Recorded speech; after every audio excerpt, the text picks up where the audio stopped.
Ready?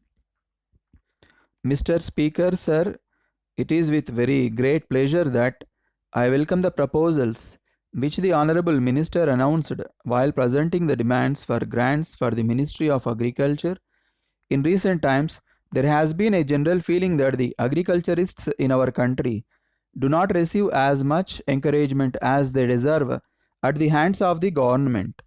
I am quite sure that the announcements made by the Honorable Minister will bring a ray of hope in the minds of the farmers all over the country.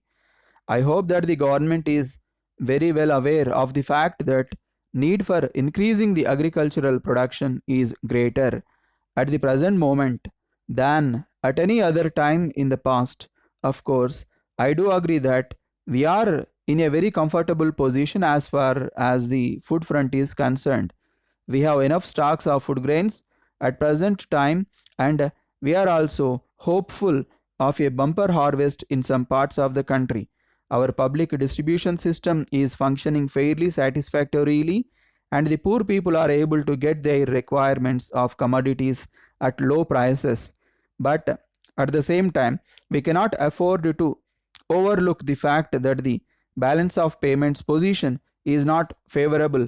So far as we are concerned, of course, we have been able to manage a very difficult situation which we had to face in recent months.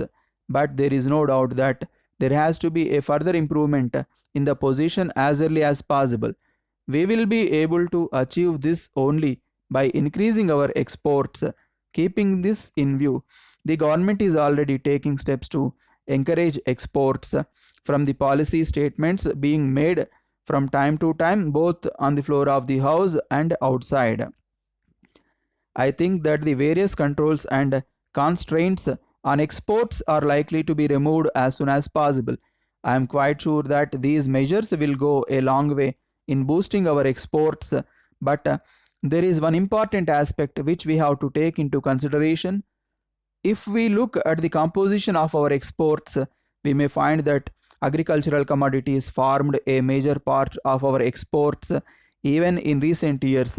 Now, if we decide to adopt a more liberal policy in the matter of exports, we can only expect a further increase in the quantities of food grains and other agricultural products exported to other countries. This position may continue so long as the government policy and the global market conditions are favorable to the exporters. In this context, we have also to consider the situation where, in a particular year, the outflow of food grains by way of exports may go up to such an extent as to result in scarcities within the country. I think that such a situation may lead to consequences which may not be to our liking. First of all, the prices in the open market may go up. Secondly, the government may have to incur heavy expenditure of subsidies for the purpose of maintaining the public distribution system. Therefore, there is every necessity for our agricultural production to keep pace with the possible increase in our exports. Sir, I wish to make only one suggestion in this regard, in addition to the suggestions made by my honorable friends on the side of the house. In spite of all our efforts over the past several years, we still see vast tracts of land lying waste. From this, we can easily come to the conclusion that our farmers just do not have the capital to reclaim those lands and bring them under cultivation. I know for certain that there are some big business houses who are interested in making investments in farming as part of their diversification programs. They may be in a position to make it a profitable venture because they have the required capital and also their own export houses.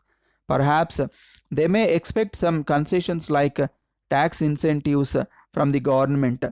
Even now, in the field of industries, we are extending such concessions to export oriented units. Therefore, I request the government to devise a suitable policy so as to attract private investment in export oriented farming. If this is done, large areas of wasteland can be brought under cultivation At the same time, our exports of farm products will go up without detriment to the domestic requirements. With these words, I conclude my speech.